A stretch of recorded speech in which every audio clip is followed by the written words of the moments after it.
Muito bem, que privilégio estar aqui com você para trazer da parte de Deus uma mensagem para o seu coração. E hoje eu gostaria de abordar quais são os problemas mais recorrentes que conspiram contra a nossa alma, que espreitam o nosso coração e que nos atingem de maneira tão profunda a ponto de deixar-nos desanimados, talvez ansiosos, estressados, às vezes até mesmo deprimidos. São muitos os inimigos que nos cercam, que nos entrincheiram, alguns fora de nós, outros dentro de nós. Alguns são pessoais, outros são intrapessoais, outros são interpessoais, ou também problemas externos que não administramos e acabam nos atingindo. Então eu gostaria de elencar aqui alguns desses problemas que afligem a todos nós, sem exceção. Em primeiro lugar, a questão do medo. O medo é um sentimento democrático que atinge todas as pessoas, num grau ou noutro da vida. Tudo aquilo que foge ao nosso controle nos impõe medo. É por esta causa que a ordem mais repetida em toda a Bíblia é esta: não temas, não tenhas medo. Porque o Senhor que nos criou e nos conhece, sabe da nossa limitação nesta área. E sabe da luta que enfrentamos todos os dias com muitos medos. Chegamos a desenvolver fobias, medo de altura, medo de escuro, medo de lugar fechado, medo de multidão, medo de viver, medo de morrer, medo de casar, medo de ficar solteiro, medo de doença, medo do luto, medo do futuro. Muitos medos nos atingem. E o apóstolo Paulo vai afirmar na sua segunda carta a Timóteo, capítulo 1, versículo 7, que o medo é mais do que um sentimento, ele é um espírito. Deus não nos deu espírito de medo, que nos atormenta, que nos perturba, que congela o nosso sangue em nossas veias, que nos tira a lucidez para agir, para pensar, para reagir. Portanto, nós precisamos de graça de Deus para lidar com o medo.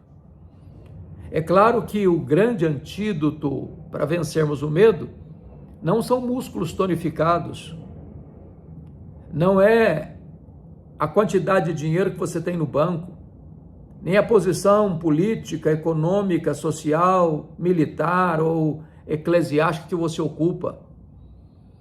Não é a amizade ou as amizades que você tem influentes na sociedade. Não. Embora é importante você ter pessoas que amam você do seu lado, mas o verdadeiro antídoto para você vencer o medo é a consciência da presença de Jesus com você. Foi por isso que Davi, no Salmo 23, afirmou: ainda que eu ande pelo vale da sombra da morte, não temerei mal nenhum, porque tu estás comigo, a tua vara e o teu cajado me consolam.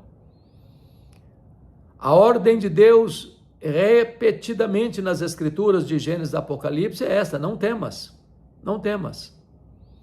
Não porque nós sejamos suficientemente fortes para lidarmos com os nossos medos, mas porque temos uma promessa e Jesus nos garantiu isso: eis que eu estou convosco todos os dias até a consumação dos séculos. A Bíblia diz que o amor lança fora todo medo.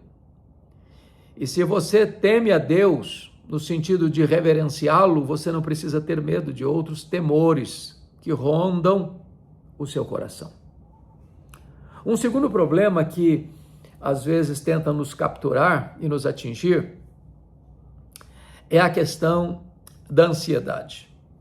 A ansiedade é considerada o mal deste século. Atinge crianças, adolescentes, jovens, adultos e idosos, ricos e pobres, doutores e analfabetos, governantes e governados, empresários e empregados, religiosos e não religiosos. A ansiedade é quando você antecipa um futuro desconhecido e sofre por ele como se já estivesse acontecendo. A palavra ansiedade significa puxar em direção oposta, estrangular. De certa forma, a ansiedade nos estrangula as nossas emoções. E quantas pessoas que, por sofrerem antecipadamente por problemas que possivelmente nem vão acontecer, estão sofrendo. Porque, estatisticamente falando, 70% dos assuntos que nos deixam ansiosos nunca vão acontecer. Então, viver ansiosa, às vezes sofrer desnecessariamente, inutilmente. E mais, isso vai ser prejudicial a você. Porque você não melhora o seu performance ficando ansioso. O Senhor Jesus chegou a dizer, por mais ansioso que você esteja, você não pode acrescentar um côvado à sua existência. Então, não resolve o seu problema ficar ansioso.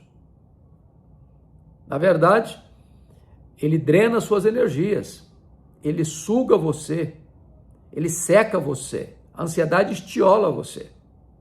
Por esta causa, eu recomendo a você a não viver ansioso. Ao contrário, que você ponha aos pés do Senhor toda a sua ansiedade, porque Ele tem cuidado de você. O apóstolo Paulo chegou a dizer, de dentro de uma prisão, não mandeis ansiosos de coisa alguma.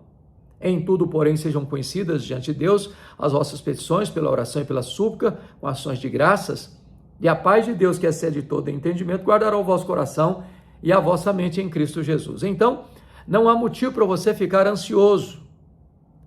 É preciso colocar esta questão aos pés do Salvador. Mas ainda, o Senhor Jesus Cristo vai nos afirmar que nós não devemos viver ansioso ou ansiosos, porque Deus sabe das nossas necessidades antes mesmo que as coloquemos diante dele. Então ele recomenda olhar, por exemplo, para os pássaros, que não plantam, que não colhem, que não têm despensa nem armazém, e não ficam ansiosos, e Deus os sustenta. E ele diz também, olha, os lírios do campo, porque eles nascem hoje, florescem, e amanhã secam, murcham e secam, e nem Salomão em toda a sua glória se vestiu como qualquer deles. E Jesus arremata dizendo que nós valemos mais do que os pássaros e do que as flores. Ora, se Deus cuida do menor, Deus cuida do maior. Se Deus cuida do menos importante, Deus cuida do mais importante. Portanto, a ansiedade, ela é prejudicial para nós porque também é um gesto de incredulidade. Os gentios que não conhecem a Deus é que se preocupam com todas essas coisas que comeremos, que beberemos, com que nos vestiremos. Mas vós deveis buscar em primeiro lugar o reino de Deus e a sua justiça e as demais coisas vos serão acrescentadas. Então a ansiedade não é compatível com a fé. Onde entra a ansiedade, a fé bate asas. Onde a fé prevalece, a ansiedade não tem guarida. E quando você coloca esta causa diante de Deus, adorando a Deus por quem Ele é, suplicando a Deus porque Ele é seu Pai, dando graças a Deus por aquilo que já tem feito na sua vida, em vez de ansiedade, é a paz de Deus que vem guardar o seu coração e a sua mente em Cristo Jesus. Mas nós enfrentamos um terceiro problema, que é o problema do estresse. A nossa geração anda com os nervos à flor da pele. As pessoas estão esgotadas, elas estão explosivas, elas não têm paciência. Alguém já disse que a ansiedade é excesso de futuro, o estresse é excesso de presente e a depressão é excesso de passado. Mas tem muita gente hoje que está assim, só estupim, já pegando fogo. Tem gente que nem estupim tem, é pólvora seca pura. Gente explosiva, gente temperamental. Gente que não consegue ter domínio próprio, que não tem controle emocional, que se destempera, que fala palavras duras, que agride com atitudes agressivas mesmo, violentas, pessoas que não conseguem conviver, não conseguem se relacionar, porque elas estão entupidas de ansiedade, elas estão completamente tomadas por esse sentimento, de estresse, né? De esgotamento. Algumas pessoas estão chegando ao burnout, algumas pessoas estão vivendo uma crise emocional como que permanente. E é por isso que a Organização Mundial de Saúde constata que mais de 50% das pessoas que passam pelos hospitais são vítimas de doenças psicossomáticas, porque essa ebulição das emoções destemperadas, elas somatizam, elas desencadeiam como um gatilho por doenças físicas, né, que têm consequências graves. Então, é preciso aprender a lidar com o estresse, trazendo acúmulo para o nosso coração, tirando todo dia a fuligem da alma, não carregando a mochila pesada dos problemas do trabalho, da empresa, da universidade, da escola, para dentro de casa, no sentido de tensionar, inclusive, a relação familiar, que deveria ser resguardada de todas essas tensões externas. Então, cuidado com o estresse. De repente, você está precisando tirar férias. De repente, você precisa aí um tempo de refrigério, de cuidar de você mesmo, de cuidar das suas emoções, de terapeutizar sua alma. Mas me permita abordar um outro problema, que é o problema da depressão. A depressão talvez é um dos problemas mais graves da sociedade contemporânea, onde as pessoas não lidaram bem com o seu passado, a culpa, o abuso, a violência, as pessoas que foram machucadas emocionalmente, feridas fisicamente, feridas na honra, ou talvez um pecado grave que ficou lá latejando na mente, martelando a consciência, e algumas pessoas entram num processo dramático de depressão, que pode ser acionado por um gatilho, como um acontecimento, um trauma vivido, um abuso sofrido, uma dívida financeira impagável, o rompimento de um namoro, o rompimento de um noivado, um rompimento de um casamento, um divórcio, um luto, uma doença grave, né? Então, todas essas problemáticas podem desencadear, certamente podem desencadear um processo depressivo. Mas também a depressão pode ter um componente de doença, que precisa ser diagnosticado adequadamente, que precisa ser tratado convenientemente. E é por isso que Andrew Solomon, no seu livro O Demônio do Meio-Dia, que é uma obra clássica sobre depressão, diz que depressão se trata com remédio, com terapia e com fé. Ou seja, é possível que uma pessoa crente, piedosa, cheia do Espírito Santo, lide com a crise de depressão. É isso mesmo. Não podemos olhar por outro ângulo. Não estou falando daquela depressão causada por um pecado, como foi o caso de Davi, como confessa no Salmo 38, 32, 51, mas eu estou falando de uma depressão clínica que precisa de cuidados médicos de fato, de acompanhamento clínico de fato, de terapia de fato, e também precisa dessa pessoa buscar a direção de Deus para esse tratamento. Então, é necessário que a gente fique atento a essas questões. Então, fico aqui com esses 4 elementos que podem nos atingir, que ficam aí rondando a nossa alma, ficam aí entrincheirando a nossa mente, que ficam aí rosnando, tentando nos ameaçar, e nós precisamos fechar os flancos, tapar as brechas, para que esses problemas do medo, da ansiedade, do estresse e da depressão não nos colha, não nos fragilize, não nos derrube. A nossa confiança em Deus precisa ser permanente, a nossa vigilância também. Então, busque o Senhor em oração, busque a sua palavra para você ler a Bíblia, para você meditar nas Escrituras. A palavra de Deus, ela traz alegria para a alma, ela restaura a alma, ela alegra o coração.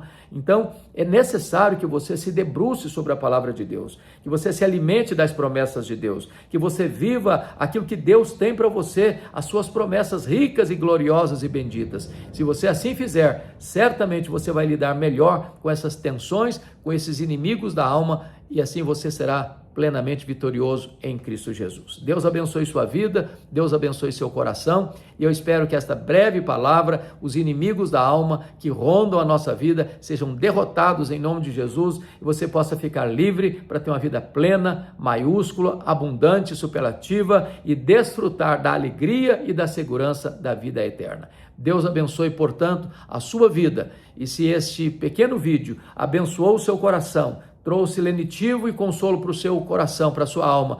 Peço a você a gentileza de compartilhá-lo com outras pessoas. Se você não está inscrito ainda no nosso canal, nos ajude se inscrevendo e ajudando-nos a levar esta mensagem da esperança do Evangelho para muitas outras pessoas. Um grande abraço, Deus abençoe sua vida.